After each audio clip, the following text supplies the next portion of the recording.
Hey y'all, Dr. Kramer here, and welcome to another episode of Upper Cervical Can Help That.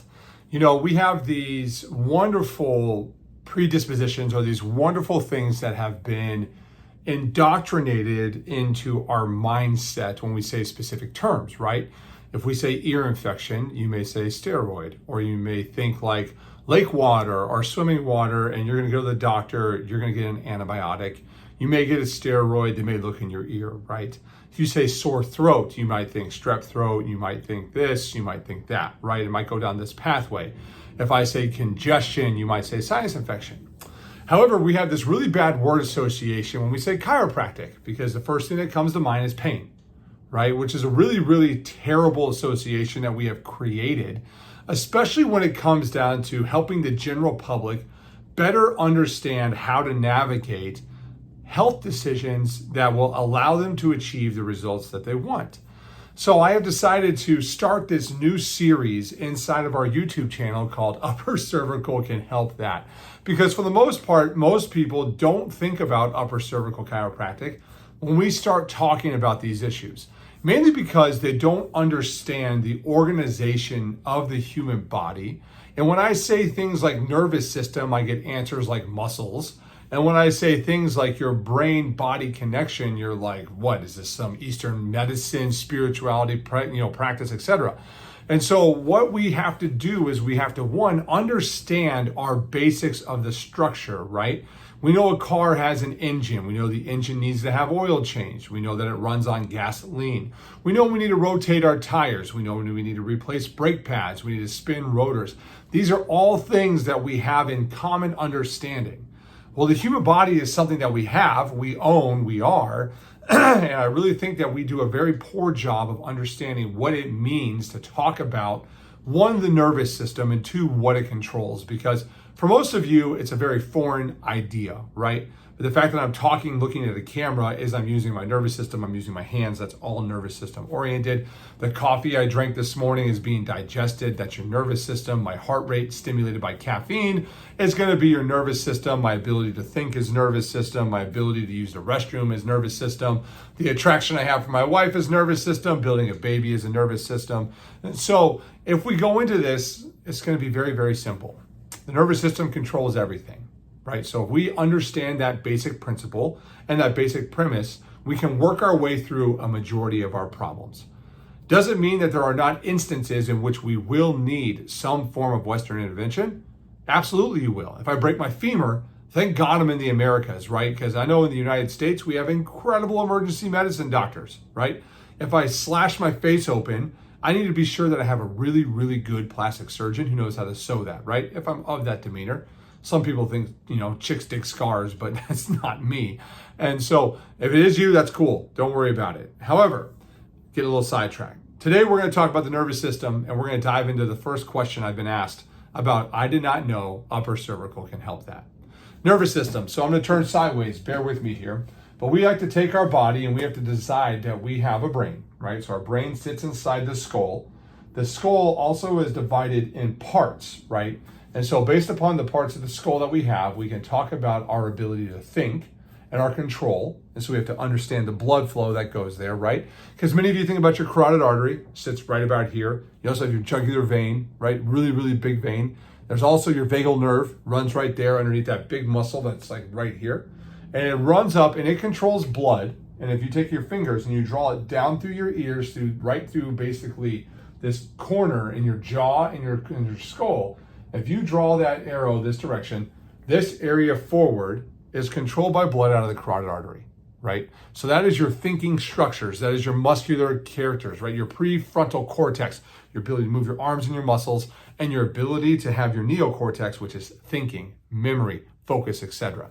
However, this posterior 1/3 of your brain, which is where all the magic happens, is controlled by what is called your spinal vertebral artery, your durovenous sinuses, right? Your plumbing systems, right? So you have different plumbing problems at different areas, right? If your toilet backs up, you're not going to look down the shower drain, right? And typically, that's not how that's going to work. So what we understand is that the neurophysiology of the body, when we look at the posterior 1/3 of the head, is where your brainstem sits. Your brainstem is the most ancient structure inside the human body. It's really called your ancient brain, or they call it your crocodile brain if you've gone and watched, Billy Madison, not Billy Madison, Waterboy, the medulla oblongata, right? Those things, etc. But your respiratory is controlled there, your heart rate is controlled there, your blood pressure is controlled there. That's where the autonomic integration happens. So all the signals going into your brain to tell it what to do and going out of your brain to do the action for your body happens right in this area, right here, your upper neck. And so many times what happens is that we have a small change in that. And so I'm gonna switch over to a bone, right? We're gonna use some stuff here, but this is your skull, right? Here's me looking at you. And that whole entire structure is my finger coming through here, right? And so this posterior 1/3 that comes down is where everything happens. And if this first or second bone in your neck, so number 1 or number 2, changes its position in any way, shape, or form that is not orthogonal, meaning that if I look at this from front to back and I draw a straight line down, this C1 should be sitting very level with a difference of less than 0.3 millimeters between your left and your right side. And your C2 also should have a line going down it. It's a lot easier on x-ray, but on the front side of this, you have this little stip, this little dens. It's this area that sticks up right there. The line should split that in half. You have a spinous process on the back that should be split in half. And it should show us that there's no biomechanical distortions, there's no translations, either way, shape, or form. When that starts to happen, we will start to develop problems over time. And most of the time you all come in, you're like, Doc, I've been having this, I've been having this, I've been having this. And for the last year, I've been trying to navigate it, and I've gone to the ENT and I've gone to the neuro. Not bad decisions, right? Because if I have a dizzy problem and I feel congested in my ear, I'm gonna go to my doctor and he's gonna send me to an ENT. The ENT is gonna do a hearing test, they're gonna look inside your ear, probably give you a diuretic, give you some steroids and say, hey, come back if that doesn't work, right? So what this does is look at it a different way. We look at it and say, what was the underlying condition to cause you to have the symptomatic presentation? And the way that I look at it, and the way that hopefully the majority of upper cervical doctors evaluate this, is by understanding that the physiology of this area right here, remember, we have our main drain that comes down right here. You have your main blood flow that goes in right here, and you have all of your spinal cord right there. So if there happens to have a clogged drain in that area, or we have a car wreck in that area, and that is done and it causes a malposition of this bone greater than 0.3 millimeters with no greater tolerance than 3, then we know that it's going to compromise the ability of your neurological system to perform over time. And that is going to produce for us a symptomatic presentation that you will have inside of our office. And so as we work our way into this, let's start talking about it, because yesterday I was on a call and somebody was talking about vertigo. And I said, the first stop on the bus for vertigo should be an upper cervical office. And the guy just looked at me because he was, he's an IT guy. He's in the AI space. And he was like, what do you mean vertigo goes to an upper cervical doctor? I thought you guys just do neck pain. I just started laughing because I said, dude, the whole world thinks that chiropractors do neck pain because we are terrible at talking about what we do. And he goes, so tell me then, how do you help vertigo out? Well, it's really, really simple when you understand the physiology and the structure. Vertigo is an abnormal system of your vestibular system, right? An abnormal presentation of your vestibular system.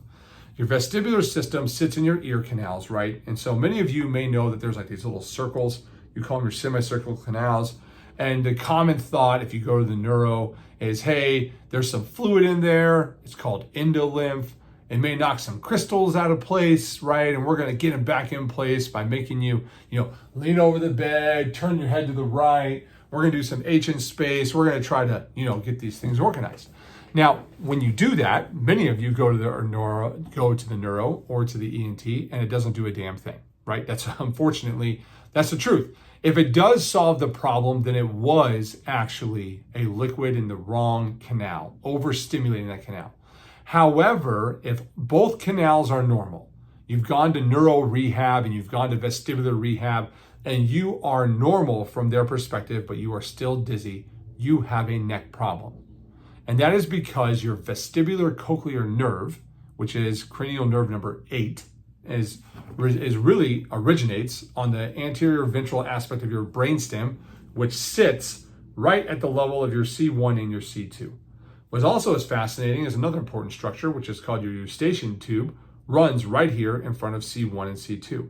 So if you have a misalignment of this and it is causing abnormal drainage, abnormal blood flow in, and also compromising that eustachian tube, you will start to get a congested system, which over time will compromise the way that the vestibular system works. And this will present itself as positional vertigo. If I look up for more than 10 seconds, I get dizzy. If I lay on my right side, I get dizzy. I have to lay on a whole bunch of pillows in my bed at night, doc, because I am no longer able to sleep lying down flat. I had to buy a sleep number so I could sleep in that zero gravity position. Actually, I'm actually sleeping in my recliner, and I'm just, not even sleeping. I'm just 2 hours a night, just laying here. All of these things are signs and commonalities of an upper neck problem that is compromising the ability to work your nervous system properly. So what do we do? What do we look at?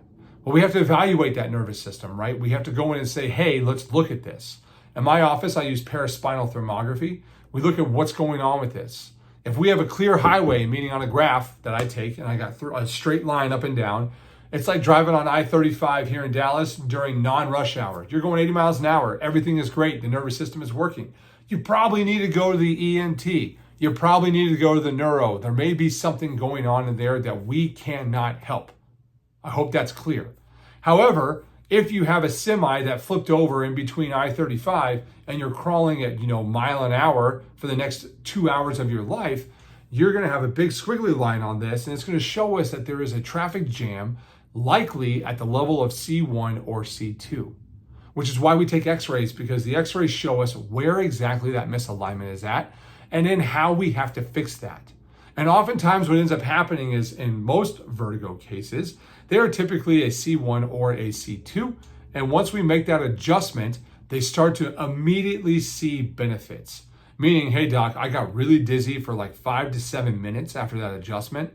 And then for the next 48 hours, I had zero dizziness whatsoever. Why does not everybody know about this? Right? That's the question that we get asked.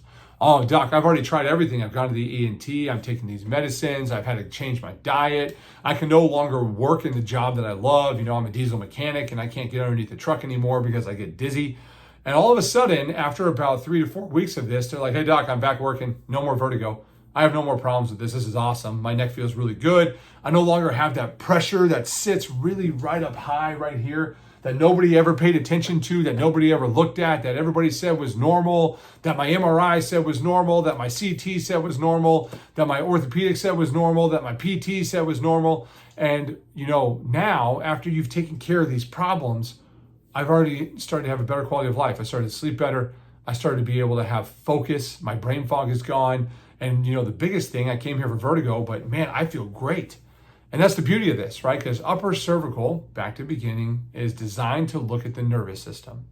If we understand that your nervous system, your brain stem, your spinal cord, and your nerves control the human body, and that communication pathway is only as good as the absence of pressure upon it, then you will understand that it is basically a problem at the level of C1, C2 that can cause all symptoms that you present with. Period. This is very, very straightforward. The nervous system integration happens at C1, C2. If your brain and your body cannot communicate with one another, you will present with a litany of symptoms that will hinder you for the rest of your life. So in order to fix your vertigo, if that's the direction that you are looking for help with, get your neck checked out at an upper cervical office, because we are the experts when it comes down to understanding how to fix your nervous system and restore normal human function. That, my friends, is the darn truth.